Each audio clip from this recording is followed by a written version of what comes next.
You're listening to a podcast of spurious morality.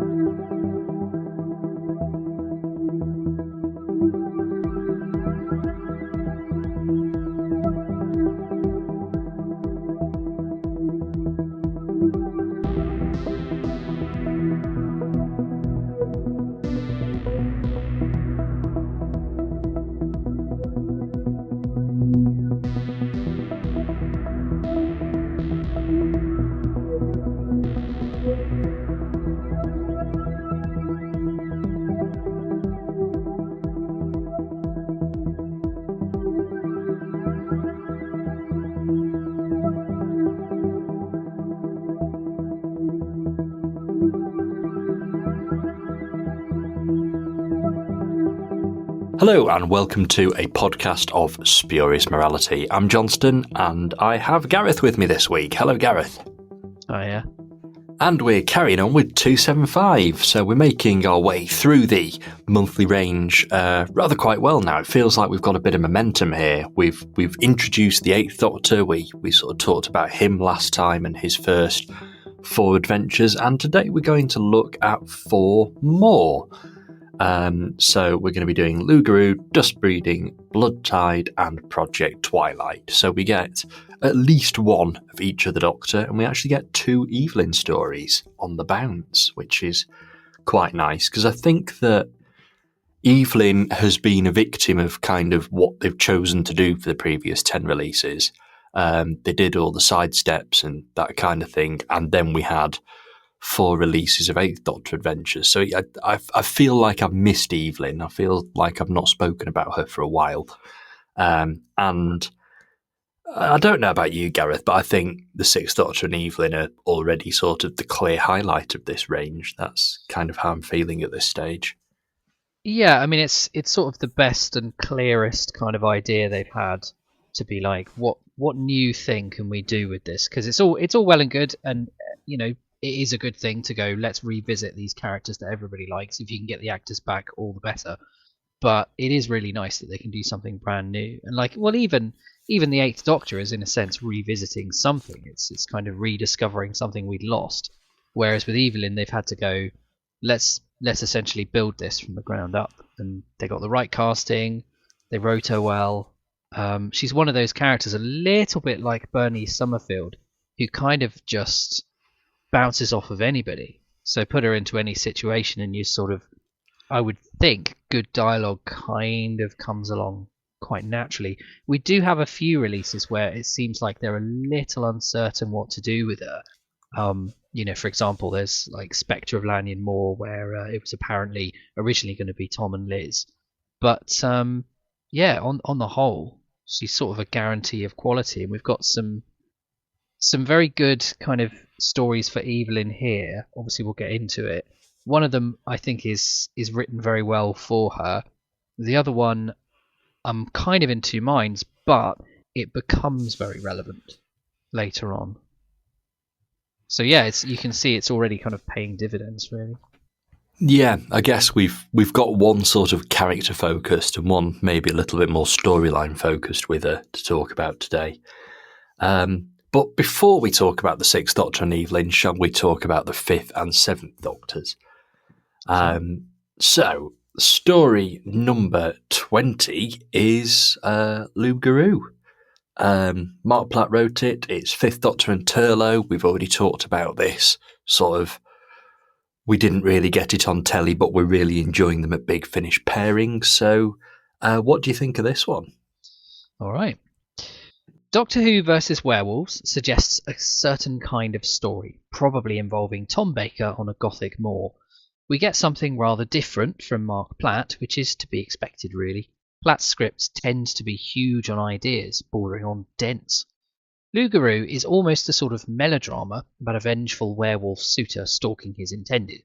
It has exciting moments like the Doctor parking his TARDIS in front of a high-speed train so he can shift a few seconds ahead and land in the baggage car, as well as, werewolf attacks. It's at its best, though, in moments of mythology, leaning into weird ideas about lycanthropes being able to cloud people's perceptions, effectively becoming invisible. The story quickly becomes an interesting world to inhabit. Platt makes good use of the characters too. Turlough could not easily be swapped out for another companion here, as the character's inherent shiftiness and Mark Strickson's very recognisable eyes are points of contention. The Doctor is at his most chivalrous here, at one point suggesting a love match with Eleanor Bron's Ileana de Santos to save her life. Bron is fantastic, and the guest cast is full of colour. Platt isn't really one for structured plot, so I did lose the thread towards the end. However, that's just a good excuse to hear it again. The only real issue I could find was the sound recording. I'm not techie enough to explain this thoroughly, but every time someone gets very loud, which is often, there's a bit of distortion. Perhaps there was a problem with the mics on the day. Otherwise, it's a strong, characterful, and dreamlike story. Something I'll add that I found out after listening to it and writing a review. Apparently they had they had moved studios when they recorded Lugaroo, and it was not kind of set up to their specifications when they did this one. So it's probably not something that's going to bother every listener. Maybe not everyone will notice it and find it irritating. But yeah, there's a kind of sort of micy feedback whenever people shout, and obviously it's a story about angry werewolves, so there's quite a lot of growling and shouting. But yeah, they fixed it after this. Yeah, I picked up on it when I listened to it, and I hadn't really noticed it before, but yeah, this time it was sort of really apparent to me, so that does explain it. Studio move. I sort of think it kind of works for this story. Just this story. I think because it is a loud, shouty werewolf story, it does add a level of intensity to it that I realise it wasn't intentional, but it doesn't actually ruin it for me. If it was a sort of dark, creepy, horror-y type piece, then yeah, maybe it'd ruin it, or it was something a bit more slow-paced. But I think because it's shouty, because it's angry, because it's, even its setting, I think it actually sort of complements it in a weird, coincidental way. I find this one interesting because I keep being told it's one of the best monthly range stories ever, and I just don't get it. I don't dislike it. I don't think this is a bad story at all, but I really don't think that this is a standout piece of Doctor Who that towers above so many classics. I just think it's good, reliable monthly range fodder at this stage. It gets bonus points for being the Fifth Doctor and Turlough. As I said earlier, we've talked about this before and how such a great pairing they are and great character Turlough is. But it explores the Doctor a bit. It, gives him a little bit of a love interest, which is something we didn't really ever have with the Fifth Doctor before. But ultimately it doesn't really go anywhere, and it does feel by the end it is just a lot of people shouting at each other about not very much. Fair enough, though. It has a setting that is absolutely not what you'd expect for, as you said, as for werewolf, for werewolf story. And I think that works. It's full of great ideas. It's very, very Mark Platt, but yeah, it's not the greatest Doctor Who that ever Doctor Who'd for me, as I am reliably informed it is for some. So yeah, it's good. I've no problems with it. It's interesting that you mentioned the love interest, because if you think about it, I mean, Peter Davison was basically, well, I mean, he's generally regarded as kind of the sort of squeakiest, cleanest, probably prettiest Doctor they'd had so far, I would have thought. Kind of very well dressed, dapper, but not in an obtrusive way. So I guess what I'm saying is I'm kind of surprised that there weren't any characters sort of throwing themselves at him, because I suppose Heartthrob would be putting it a bit far, but yeah, I feel like if you cast him today, it's as he was then, it would be kind of obvious. You'd be like, oh, the Doctor's really young now. Yeah, it's surprising, but I think it really works in this case because Eleanor Bron is so kind of compelling as this character. I kind of agree. I have heard it spoken of very rapturously, and I don't love it that much. I was kind of uncertain about it because I kind of blow hot and cold with Mark Platt's scripts. He tends to write things that I either think are absolute genius or completely impenetrable. And this one, while neither of those extremes, I think leans more positive for me. I do like it. I really enjoyed the way it kind of delved into the kind of weird stuff about werewolves. It didn't really, this isn't a Hammer horror kind of thing. It doesn't get as far as going, right, full moon, scary howling sound, let's go with that. It kind of treats it as a sort of brand new idea he's come up with and goes, right, well, how do I build this idea? Occasionally it made me think like, oh, we could probably have done a book of this, BBC book or something, who knows, maybe he thought about that. Although now that I'm speaking, I kind of think, hang on, is this one of those that he submitted as a script at some stage? I don't know if that rings any bells with you. Probably not. I don't know. I don't think it is. But also, it'd be impossible to shoot. Yeah. Oh, yeah. They were never making this on a 80s Doctor Who budget, certainly. Oh no, there we go. I've just had a quick look. Apparently, it's adapted from The Whalings, which is an unproduced TV story. I mean, how good grief, a high-speed train set in Rio in the future. Let's assume he's added that for the audio because you can get away with it. Yeah. Oh, there you go. He submitted it while Peter Davison was the Doctor. Wow. Okay. According to the TARDIS wiki page I've just pulled up in front of me. So, come on, Big Finish. You've done weirder releases than this. You could do a lost version of Lou Guru.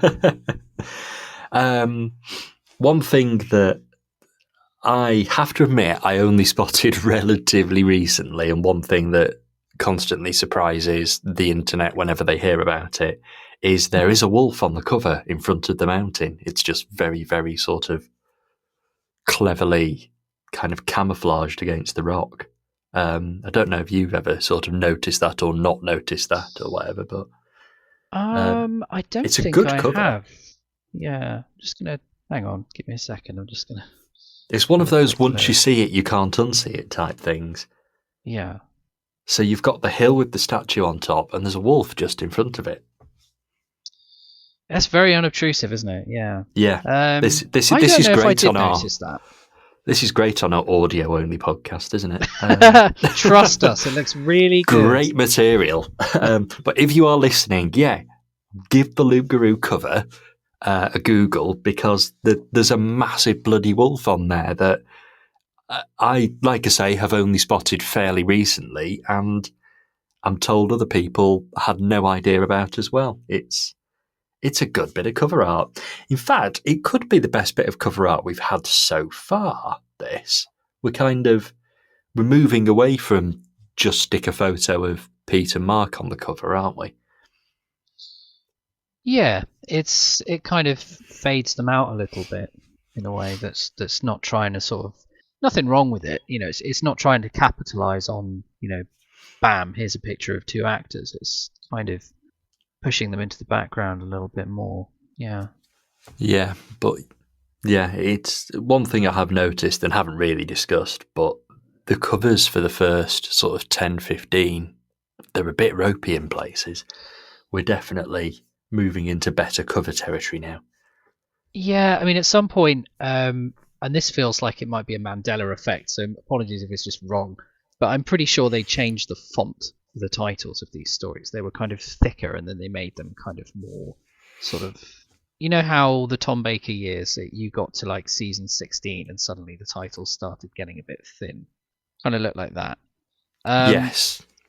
That felt like sort of the only thing they could do with these covers, I guess, because they're like, well, look, we can't commission new art for like. I'm gonna deliberately say a story I really like here, so it's clear I'm not being mean. The Whispers of Terror doesn't look particularly great. The image in the background looks great, a kind of weird wibbly sound thing, but you have just got kind of two images of Colin and Nicola stuck on there. yeah, so I imagine at some point they went, we need to maybe refresh these for like once we bring in the downloads. We can change the font, but there's not much we can do, and it's just a case of going forward. They can kind of, I don't know, get some more expertise in. I've not really followed the kind of history of who's doing the art. I don't know if it's a case of they brought in somebody new. I'm honestly not sure, I have to admit. Dear, oh dear, I'll have to look into it. Yes, that's homework for next time. Yeah. Should we move on to our second story then? Sure. Of today. I'm a big fan of this next one. It's dust breeding. It's got a twist. How effective or obvious a twist it is, I'm sure you'll discuss in a moment. But it's a twist I like. It's a story I like. So yeah, go ahead and talk to us about dust breeding. Before I do we need to be concerned about the spoiler? It didn't really occur to me when I wrote the review that it was still considered that sometimes. But I'm do we need to going worry to put about it that, or? out. I'm going to put it out there. This is 24 years old, and you know what? Spoilers ahead. You've been warned. Once the story can get a mortgage, I think it's fine.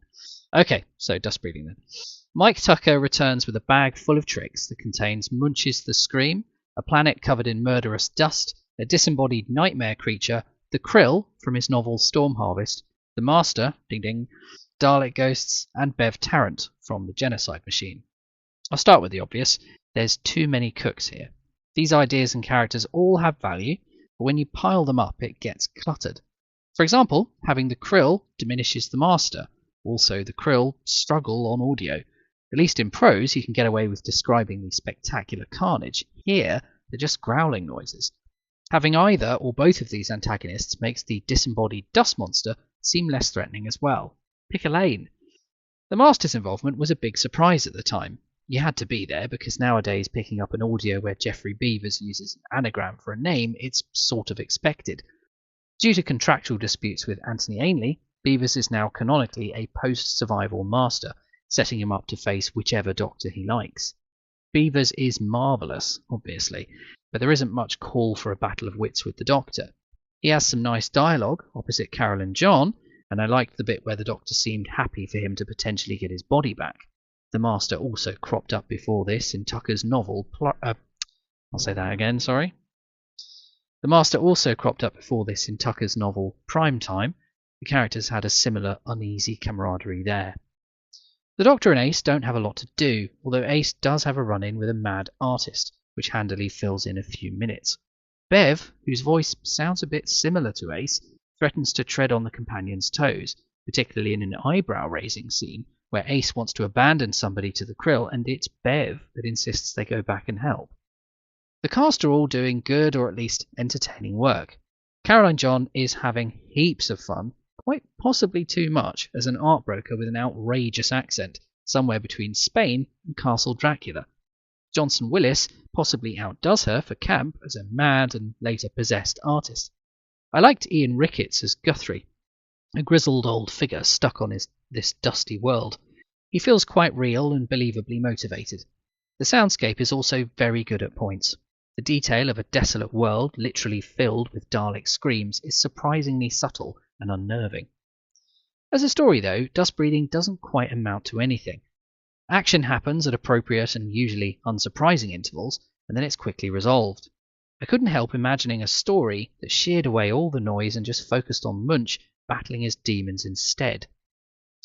So obviously, I think we differ a little bit on how much we enjoy the story. I did enjoy it, but I couldn't help thinking if you had made this now, this would probably be sort of an episode of a box set. It really reminded me of the Munch thing, of the Red Lady. I think it's a Doom Coalition story.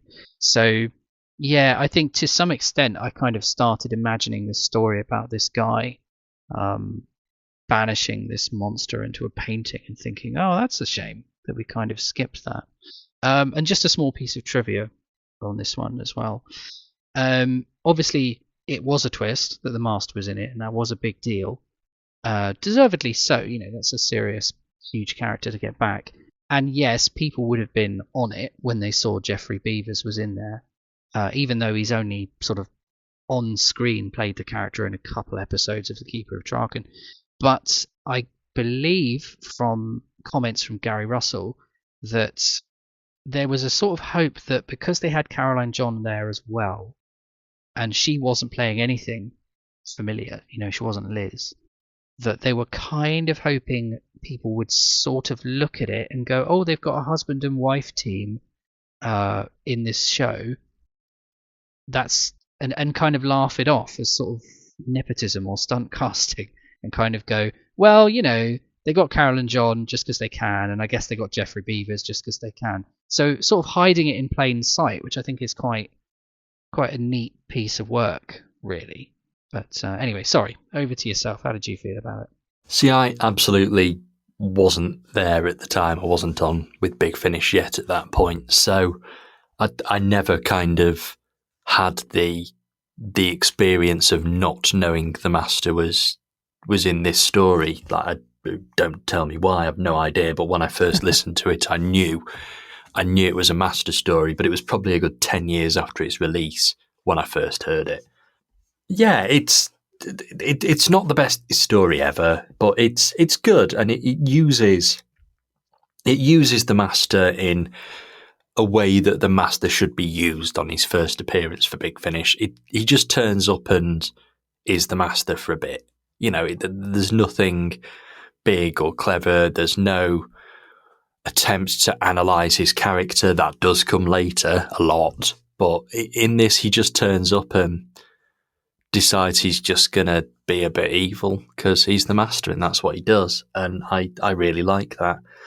I really like the way they've made it so that the Master reverts to the Beaver's form and that he was only ever borrowing Treemass's body to become the Ainley Master. I think that's a particularly clever way of sort of working with what you've got, and it has given us some absolutely fantastic Geoffrey Beevers stuff since, and we've finally seen the regeneration of that Master in it was a Ravenous story. It was the finale. I'll get it in a moment. Day of the Master. There we go. So we do actually get his regeneration at the end of that. So through Big Finish, Geoffrey Beevers has managed to have his own Master era, and I really, really like that. And hopefully those stories will keep coming. He's been really good in the Fourth Doctor Adventures as well. He's popped up a fair chunk in those, and again, so he should. He is the Fourth Doctor's Master after all. Yeah, like I say, it doesn't do anything big or wonderful or clever, and I think you're right. I think were it made in 2025, it would be a 1 or 2 parts, depending on what the set is, but now a long story, basically. And it would do everything it does. I did get Vincent and the Doctor sort of vibes from it when re-listening to it this time, particularly the opening scene of Munch and sort of that idea. It actually shares quite a few themes with that story, and I sincerely doubt this was taken into any kind of consideration or its existence was even known of when Vincent and the Doctor was written. So we'll just paste that one down as a coincidence.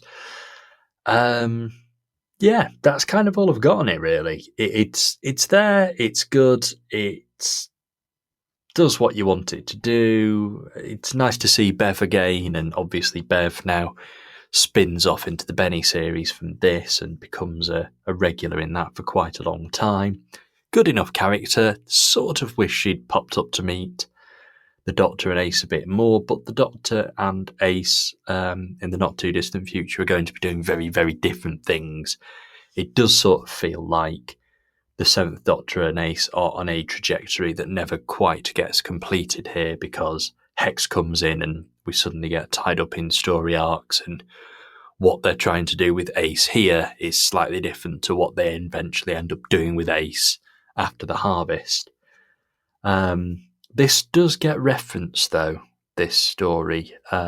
in particular character's death towards the end. I can't remember whose death it is now, but it does get a reference in The Rapture when they're doing the whole Aces McShane now growing up storyline in that.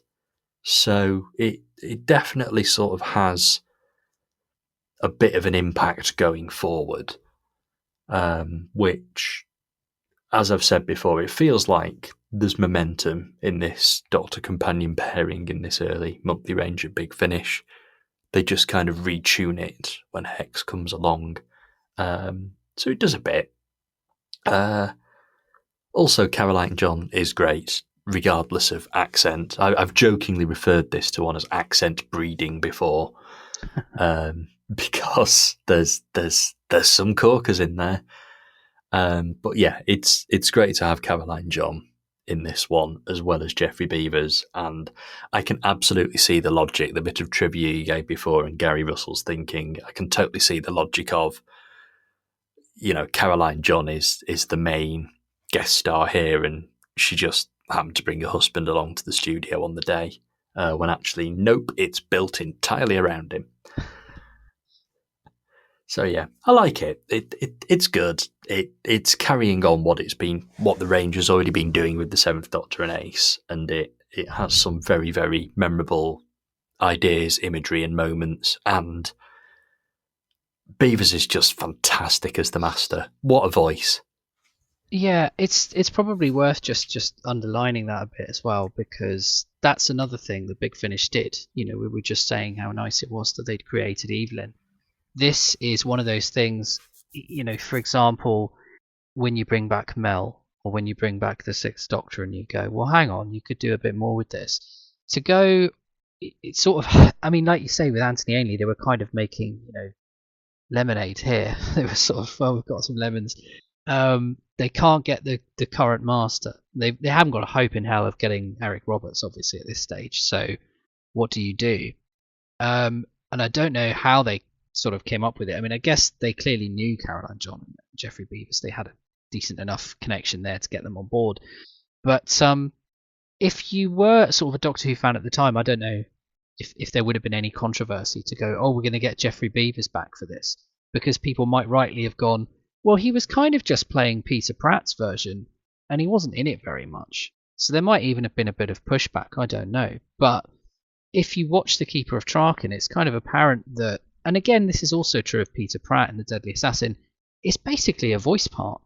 So Peter Pratt has got this tremendous evil voice in that story. I've never actually seen or heard him in anything else other than that. Jeffrey Beavers, very much the same is true. It's almost a voice part, really, where he just kind of has a couple of scenes where he's sort of covered in gunk. So all of a sudden it's just, well, they might have had to backpedal into this because they couldn't get anything more current. But it's sort of meant to be, really, because I'm sure Anthony Ainley would have been very good. I tend to be one of those people who thinks he got better as he went along. I think Survival, he's tremendous. But Jeffrey Beavers puts so much into his voice in Keeper of Traken and here that it's just a fully inhabited kind of character without even seeing him. So it's like, yeah, it's one of those kind of necessity is the mother of invention kind of things, where they go, well, we have to use Jeffrey Beavers. The only one we can get, I would presume. But yeah, it really worked out, and he ends up being this character who you can kind of drop into any pairing with a Doctor, and he's just got so much kind of giggling disdain about all of them that yeah, it's been a real boon. So I think that's another one for the list of kind of Big Finishes. I don't know what you want to call them, good ideas or lucky breaks, but yeah, Jeffrey Beavers, we were very lucky he became the guy that they go to for the Master for the most part. Yeah, definitely a winner, and it's a winner that we actually waited quite a long time to fully appreciate, because he does this, he does Master, and then am I right in thinking it wasn't until the first series of Fourth Doctor Adventures that he popped up again? That it feels like there was a very long masterless gap. Yeah, you could be right. Which it must have been the best part of 10 years. anyway, we've had plenty to make up for it since, and my attitude to the whole thing is just, if you can get Jeffrey Beavers in the studio, please do so.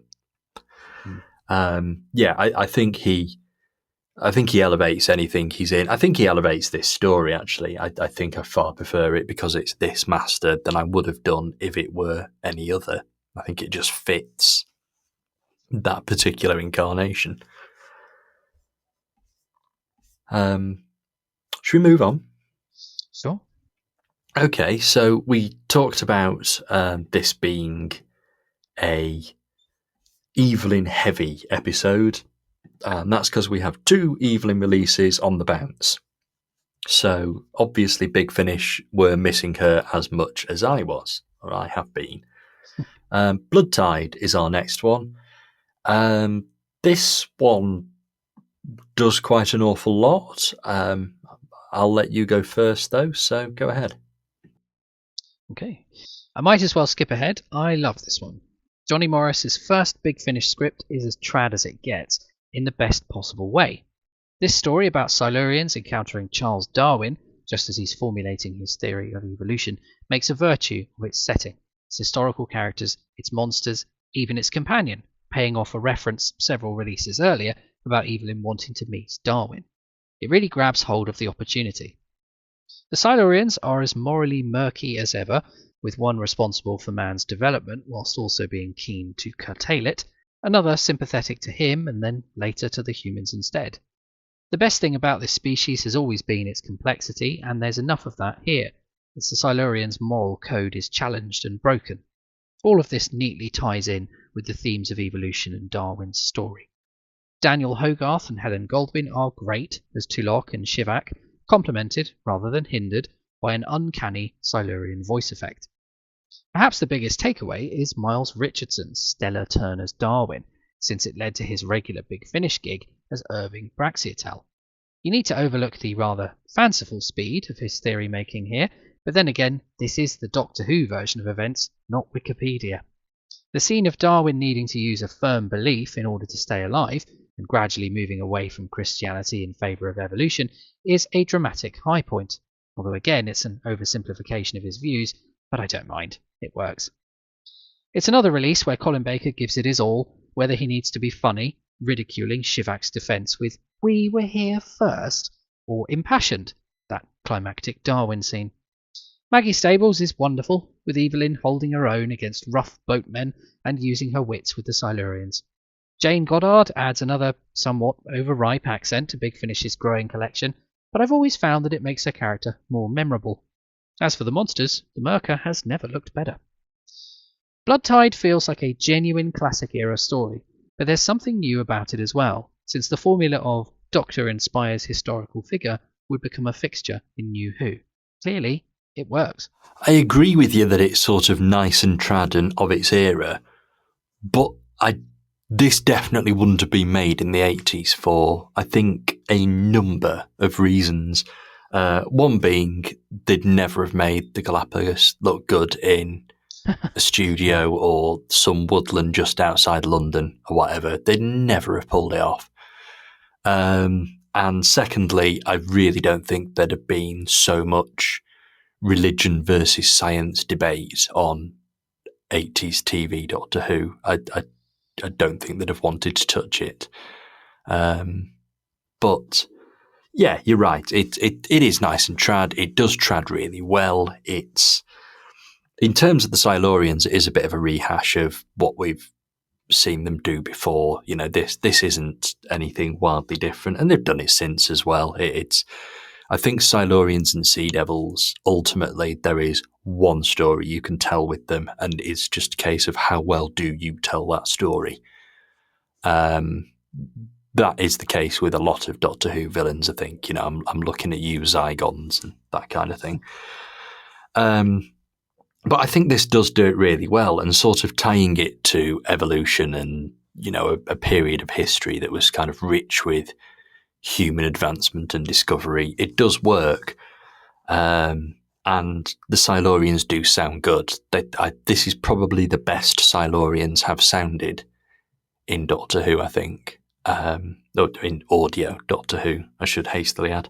It's full of some great ideas, but it feels like it ticks some boxes as well. It's, Silurians and underground base, tick. The treacherous human, tick. The little scuffle with the Myrka, tick.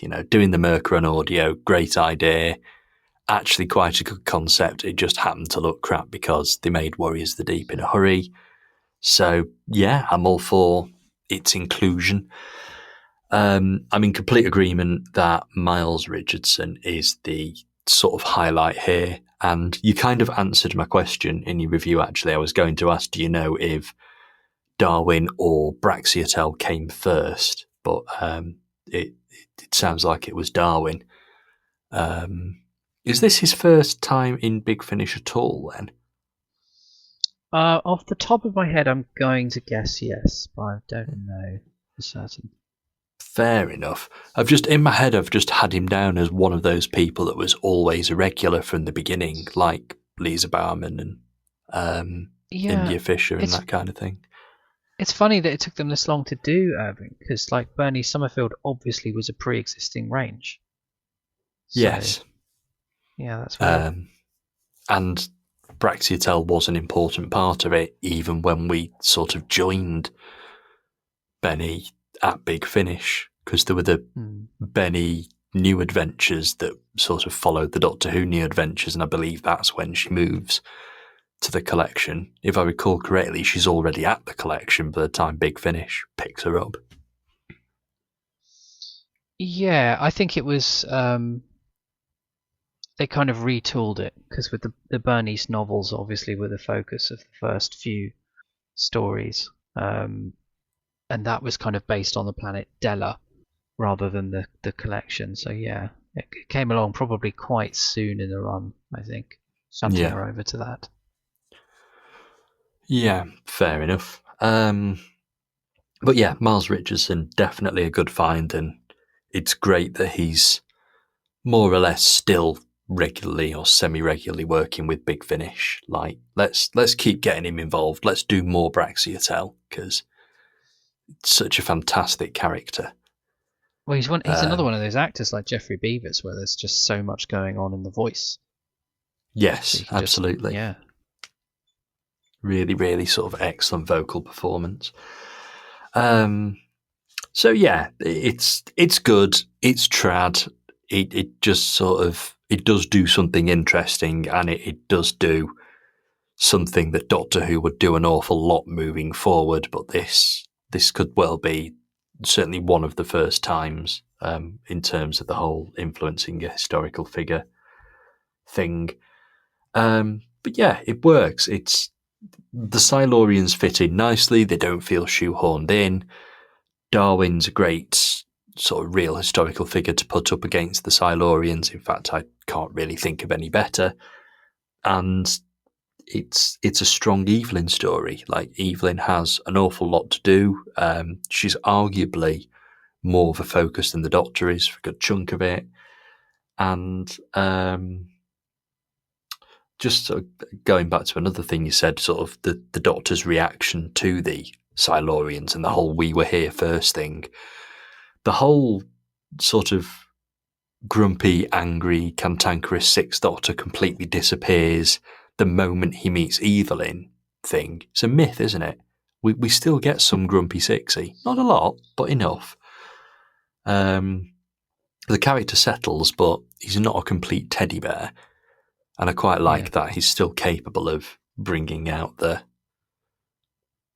sort of baffled and irritated Sixth Doctor when we need him. And it is an integral part of his character. She's there to soften him. Sorry. Apologies. No, I was just going to say, I mean, Evelyn she's still there. So, like, he kind of needs her to curtail him, but he's still going to have those impulses where he's a bit rude now and again. Yeah, you listen to some people and they'll go, oh, the Sixth Doctor completely changed the moment the Marian Conspiracy was released and Colin Baker never performed him differently again. It's not true. Shall we shift on to our next one then? Our last story for today. Yeah. Is Project Twilight. This one's very different again. I think at this point this is unlike any other Doctor Who at all. At the time it was released, very sort of different. But I get the impression you don't like this as much as I do, so I'll let you do your bit. Okay, we'll see. There's a weird dissonance about this one, with Big Finish's much nicer version of the Sixth Doctor in a story that would be best suited to season 22. Project Twilight is suitably horrible that you can imagine people writing in to complain about it if it aired on TV, which it wouldn't, because it's more violent than season 22. It's got mutilated animals, violent torture, people exploding, and oh yes, vampires. You don't even have that wry sense of humour you get when Eric Sayward's around. It's just grim. That's not to say I don't like it. There are some very good ideas in it that would go on to inform lots of very good Big Finish. This is the origin of the Forge, a shady British institution that more or less resembles Torchwood 1.0. We're introduced to Nimrod, Forge leader, spookily played by Stephen Chance with a subtle voice effect. The life of Cassie, played by Rosie Cavallero, will have a significant impact on the Seventh Doctor's era. I've no idea if they knew any of that at this time. There's even a Zagreus tease. The cast are all devouring, among other things, the scenery, particularly Amelia and Reggie, the local villains. Cassie is the only sympathetic character in this, apart from the Doctor and Evelyn, who are uncharacteristically one step behind and unusually hard-edged, respectively. It's another excellent performance from Colin Baker, full of revulsion and indignation. Maggie Stables, much as she was in the Apocalypse element, is more at the actor having a good time end of the spectrum, rather than character as believably served. There's a bit where the Doctor mocks Dracula for being melodramatic. That seems a bit rich for a story that screams and writhes in horror and viscera, and also isn't afraid of kitchen sink drama. Nevertheless, it moves at a hell of a lick, some episodes only coming in at 20 minutes, and it's never dull. It's a moody, nasty sort of Doctor Who that you wouldn't want every week, but it is fun for now. So I would definitely say I am perhaps less fond of it than you, but mostly in a kind of, what the heck was that? is usually my reaction every time I hear it. It's such a concussion, this one. It's very, very different. It definitely goes at a breakneck speed. It does not let up. It's sort of, you have a nice scene with the Doctor and Evelyn enjoying a takeaway, and I love the idea of the Doctor sort of going to one particular time and going, this is my favourite takeaway in all of time and space. I love the duck at this Chinese takeaway. It's a very Sixth Doctor thing to do, actually. Sort of, you strip aside all of the brashness and the poetry. He just loves the crispy duck from this takeaway. It's fantastic. But immediately they're just dragged into grimness, and it just gets grimmer and grimmer and grimmer. And this is proper nasty early noughties gangster drama. Sort of, it seems to take a lot of TV that was popping up around the time. I'm talking of things like Spooks, for example. It's definitely got a Spooks vibe about it. I don't think Spooks had properly got going by the time this was released. I could be wrong. But it does kind of also, it adds a lot that, as you say, influences what happens moving forward. So we get all the Forge stuff and all of the Cassie stuff and that kind of thing. And I mean, Cassie just goes through absolute hell. It has a character in a Doctor Who story had a rougher time than Cassie in this. It's utterly grim. I know, Keeler in the Seeds of Doom, maybe, but that's all that's sort of springing to mind right now. It's Evelyn does get shoved aside. Evelyn is literally sort of left with Cassie, and then she even sort of sits happily waiting for the kettle to boil as Cassie is attacked. She really is shunted to the side in this one, but I don't know how far forward they were thinking. It feels like this one's kind of the start of a lot of things that will run for a long time. And you sort of think, well, was it the plan? You know, was the Zagreus reference very deliberate, because we sort of started getting a lot of Zagreus references from this point onwards. They really, really, really, really built that one up.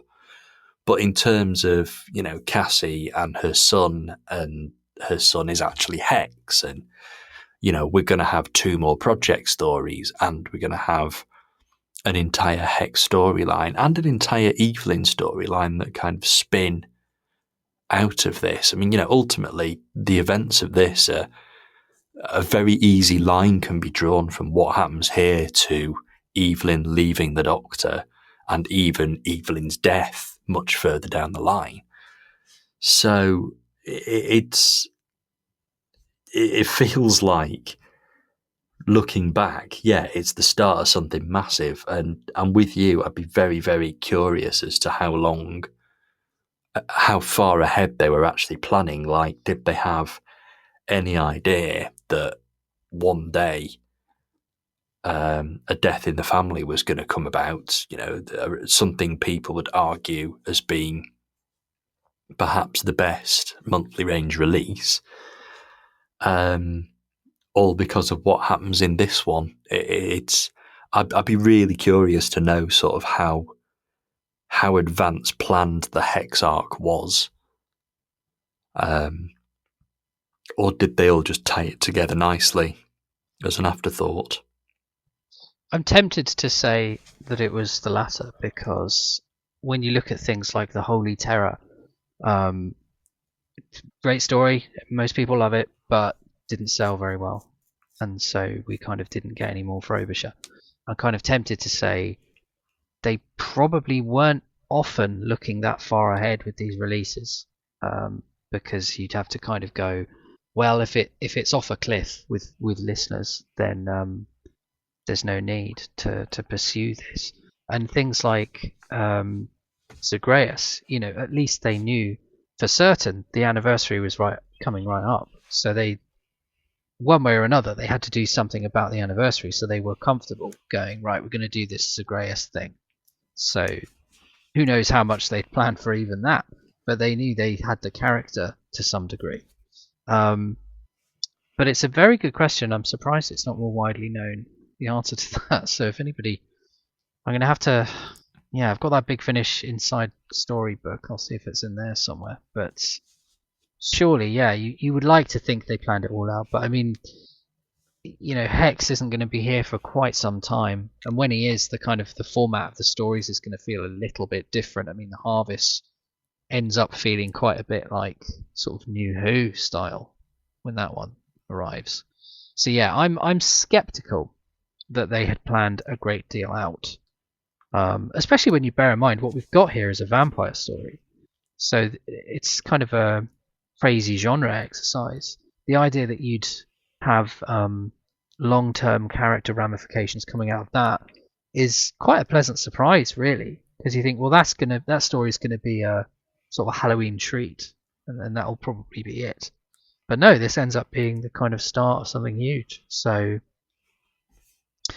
I'll see if I can find anything, but I doubt it. I just don't think they could afford to plan that far in advance. I'd love to be wrong. I think by this stage they definitely were planning ahead, because Charlie is given a sort of very specific storyline. She has a problem to solve, doesn't she? In Storm Warning that they had no intention of solving in those first 4 releases. So the McGann stuff was at least looking forward to the end of that second series.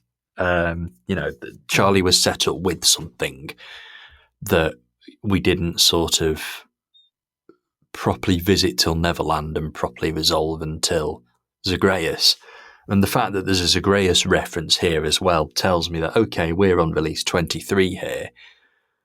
They must have known at this point that by lovely coincidence and shifting one release down the line numerically, Zagreus, or they were going to have the 50th release on the 40th anniversary. Like, they must have realised by this point that was something they could make happen.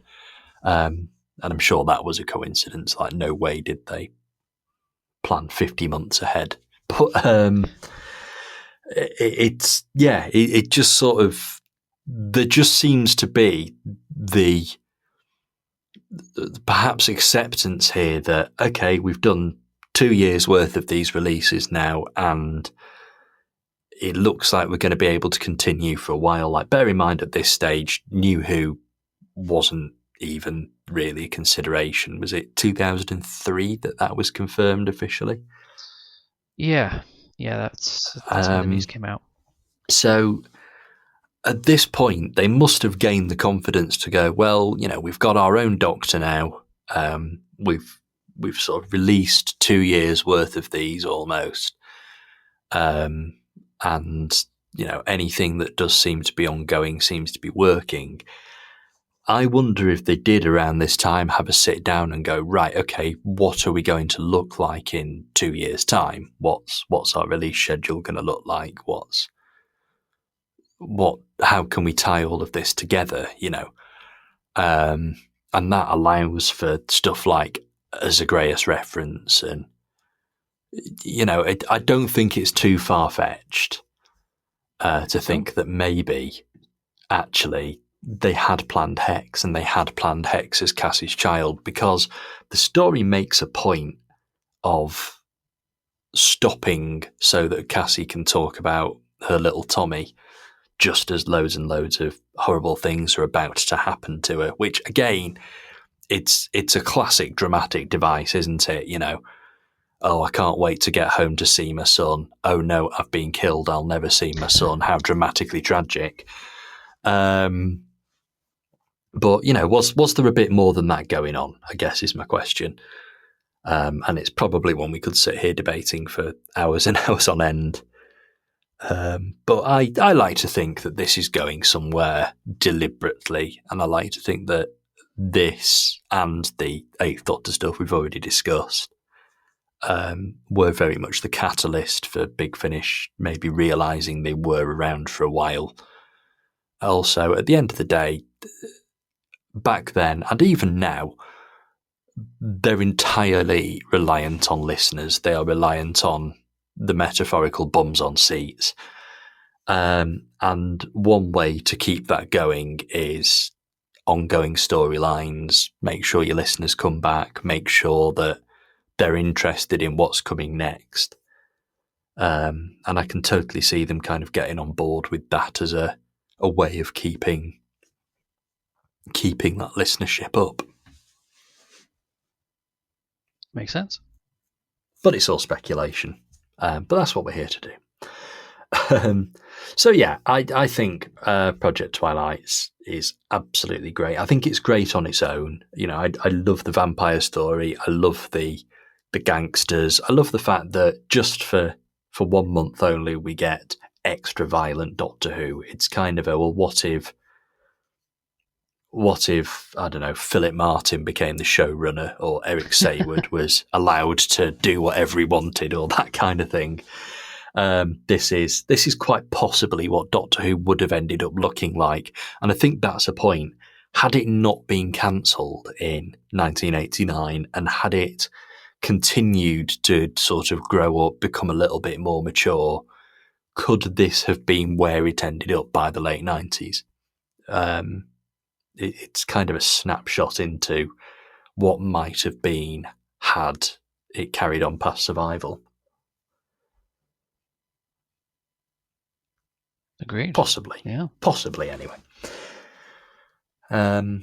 Okay, well that's our 4 for today, and I think this is a good run. I think these are 4 sort of great stories. I think it was important for them to come out sort of all guns blazing after that first McGann season, because I guess there would have been a risk of people just wanting the new stuff, just wanted the forward-looking, exciting new Doctor stuff. So I think it was important for, after those 4 initial McGann releases, to just have 4 really solid past Doctor stories as well. And, Dust Breeding and Blood Tide are pretty traditional. Luger does something interesting with the 5th Doctor, and we've talked a bit already about how perhaps he's the Doctor that needs jazzing up the most. And Project Twilight feels like it's setting up for the future, intentionally or otherwise. And I think those 4 there are perhaps very, very important releases. As are the next couple, to be fair. The next one we're going to talk about when we come back for our next 275 episodes, The Eye of the Scorpion, which introduces another new companion. And again, that whole looking forward thing is still very much present. It's kind of like, we've done the trad, here's the new. And we'll see how long that holds on for. Okay then, well, I think that's probably a good point to leave it. So yeah, like I say, I enjoy these 4. I think they've been really good. I think they are really important releases. And that kind of moves on now. There's definitely a momentum in the range, and we will continue to sort of follow that next time. So yet again, Gareth, thank you very much for joining me and obviously spending the time on putting together these reviews and that kind of thing. They're an excellent little backbone for this run that we're doing. You're very welcome. And we'll be back for more spodcasting very soon. Goodbye now.